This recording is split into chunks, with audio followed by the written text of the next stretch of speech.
तू पागल प्रेमी आवारा दिलवा खोजे तोहरा सहारा।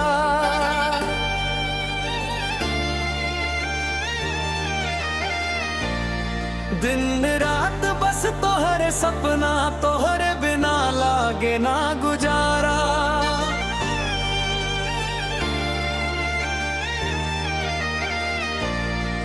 तू पागल प्रेमी आवारा,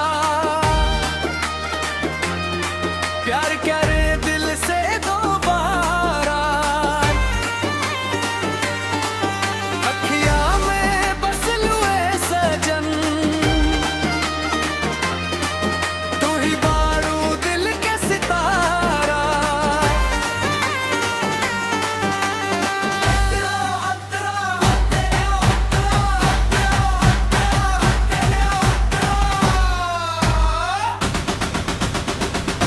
पहिला नजरिया में दिल हाइल, तोहरे प्यार में मन मुस्काइल। हाथ पकड़ के साथ चले सपना के दुनिया आज बसाइल।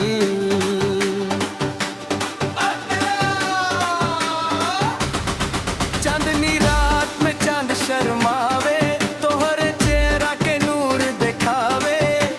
रुन झुन बोले पायलिया तोहार, बड़े खिलवा के प्यार अपार। तू पागल प्रेमी आवारा, दिलवा खोजे तोरा सहारा। दिन रात बस तोहरे सपना, तोहरे बिना लागे ना गुजारा। अंतरा अंतरा अंतरा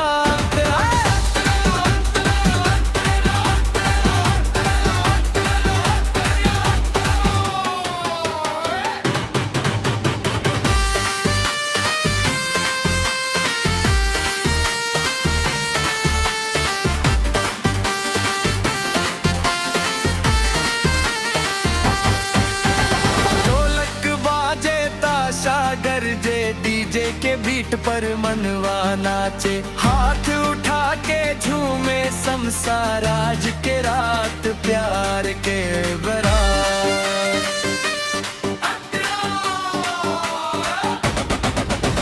सांस सांस में बसल बारिश, दिल के हर धड़कन में बारिश। जन्म जन्म के साथ निभाइब, हर खुशी तोहरे नाम लिखाइब। हरे समापन तू पागल प्रेमी आवारा, दिलवा खोजे तोहरा सहारा।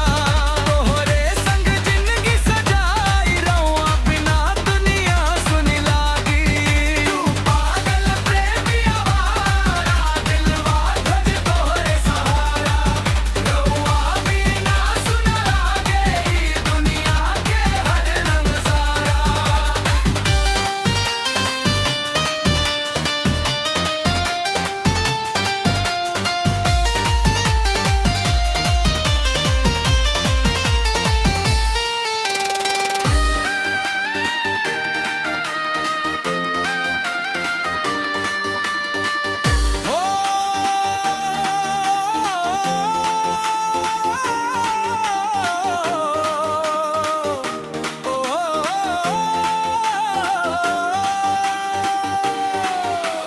तू पागल प्रेमी आवारा, प्यार के तू ही किनारा। सांस सांस में बसल बारिश, दिल के तू ही उजियारा। सुबह सवेरे नाम तुहार, होठवा पर आवे बारंबार। भोर के किरनिया कहे धीरे मिल जाई आज हमार प्यार। अंतरा बात मेरा हाथ ठंडी बयार, तोहरे संग लागे बहार। अखिया